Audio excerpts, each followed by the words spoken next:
Hello, this is my second to last reflection for ED 645, week 7. This week we were discussing classroom management in a little bit more depth than we've talked about before. One particular article that we read was a person discussing his experience with high school students and how he learned that he needed to be friendly, but he didn't want to be friends with them. He didn't think that it was right to be friends with your students, which I totally agree with, and at the same time I feel like that's something that I've been struggling with in the classroom. Because I am an intern and I'm not the kind of primary teacher in the classroom, I kind of get designated in the role of like a helper, and I answer questions for them, but typically the majority of the more complex administrative tasks and the discipline goes to my mentor teacher. And so as a result, that's what they see me as. I discussed this in my discussion board post this week, but there was an article by Natalie Wexler who was talking about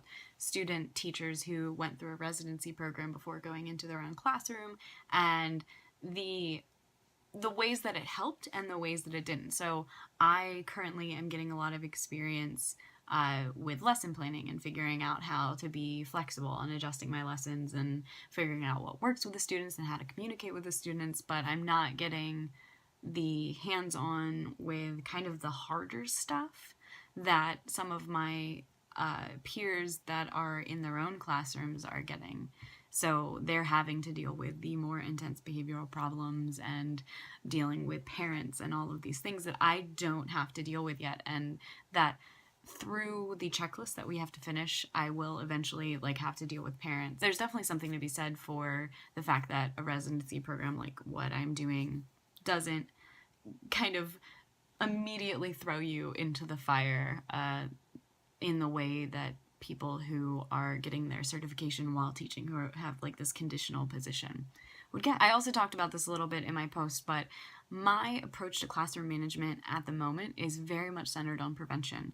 A lot of the stuff that I do in the classroom is centered on keeping students' attention and gaining that respect and attention from them right away, so that I don't have as many behavioral issues or disruptions because they are paying attention to me, and when I ask them to do something, they stop. And basically for the classroom that I'm working in currently, the students are very respectful. They accept when I tell them not to do something, and they will stop. And while sometimes it feels like pulling teeth to get them to answer a question, if I say to them, you need to answer this, they will do it.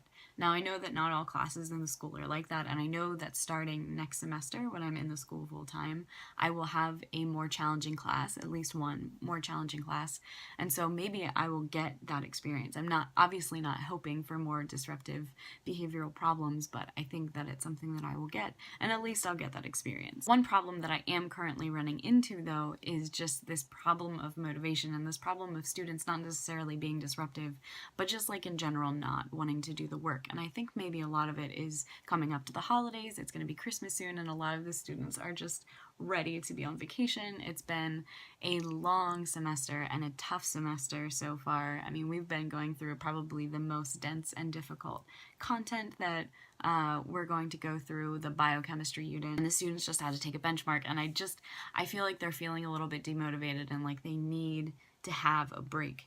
And so part of this prevention that I've been doing is breaking down a little bit, and so I'm not getting students that are as willing to participate and who are as willing to be responsive when I ask them to stop talking or whatever. So the next stage of me working on classroom management is figuring out what to do when I face these problems, and also to hone my skills of prevention, because clearly I am very new and I need to work on those too. But I have a great mentor teacher to work from. The readings that we did this week were very helpful. There were several ideas that I mentioned in the discussion board that I have kind of resonated with me, and I've decided that I think I would like to use eventually in a classroom. Classroom management has a lot of different levels to it, and there's a lot of different things to think about when you're doing it, and classroom management is different for every single class and every single student. So I am interested to see how I will grow as I have experience in the classroom. I think it's an area in which I will grow quite a bit. As anyone will say, a more experienced teacher, you can tell immediately by the way that they handle their classroom. So I'm hoping to just be able to stay open as I continue teaching and continue having these experiences so that I can grow and learn from my students and to be a better teacher. Thanks for listening, and as I said, there's only one more reflection video that will be coming next Saturday for ED 645. Have a good day.